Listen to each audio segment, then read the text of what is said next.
33. Intervju sa Predragom Nikačem, Radio Svetigora, audio prilog. Poštovani slušalci, u protekloj emisiji Vjerom kroz život izvijestili smo sa konferencije za novinare uoči odlaska na svjetsko pojedinačno šahovsko prvenstvo za osobe oštećenog vida našeg reprezentativca Predraga Nikača. Također u toj emisiji bili ste u prilici da čujete odgovor na pitanje autora emisije, da li bi bio zadovoljan plasmanom koji bi bio u skladu sa pozicijom koju je zauzeo na toj rating listi, a to je 7. mjesto. Gospodin Nikač je tada kazao da ide na sam vrh, da je čovjek koji drži riječ, potvrdio je i rezultatom iz italijanskog Kaljarija. Osvojio je ni manje ni više nego zlatnu medalju sa 7,5 poena. Imamo zadovoljstvo da prvi intervju da za naš radio. Gospodine Nikač, uz čestitke želimo vam dobroveče i dobrodošli na talas Radija Svetigora. Dobroveče, hvala na pozivu i pozdrav za sve slušalce Radija Svetigora.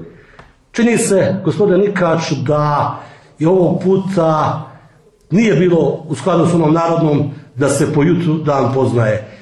Utisak je da ipak na početku išlo malo teže, iako su rezultati dolazili. Kako je vrijeme odmicalo, kako bi se reklo, dan se bližio kraju, rezultati su bili sve bolji. Vaša ocjena?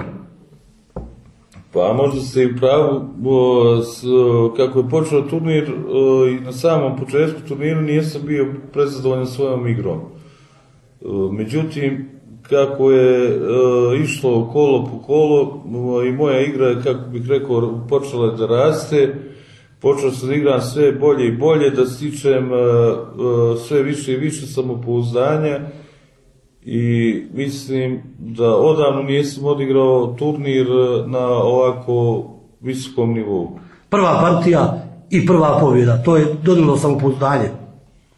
Pa dobro, prva partija igrao sam protiv mog prijatelja iz Slovenije, Aleksandra Rušića, jednog divnog čovjeka, i tu sam bio favorit. Ja sam dobio tu partiju, međutim, u drugom kolu protiv reprezentativca Andreja Migale, poljskog reprezentativca, vjerovatno sam imao u jednom momentu dobijenu poziciju, ali nisam iskoristio sve mogućnosti te pozicije i bio sam veoma nezadovoljan poslije ishoda te partije sa remijem. Već sam počeo da kako da kažem, da sumnjam u svoj konačni plasman i u svoj onaj cilj da osvojim medalju. Utisak je, gospodin Nikač, izvinjavam se, da je taj poljski igrač igrao na remiji, što bi se reklo šahovskim žargonom i pa i sportskim, nijeste ga mogli probiti. Ne, ja samo sam to htio da kažem. Znači, ovo prvenstvo je okupilo sve najjače velesile šahovske u šahu za slabovideće i slijepe šahice. Drugo je što to je cijela ekipa, komplet reprezentacija je igrala Poljske. I oni se izuzetno dobro spremaju. Oni su vjerovatno vidjeli sve moje vrline i sve moje mane u igri. Tako da me on malo iznenadio izborom otvaranja i samim tim, kako bi rekao, pristupom partiji.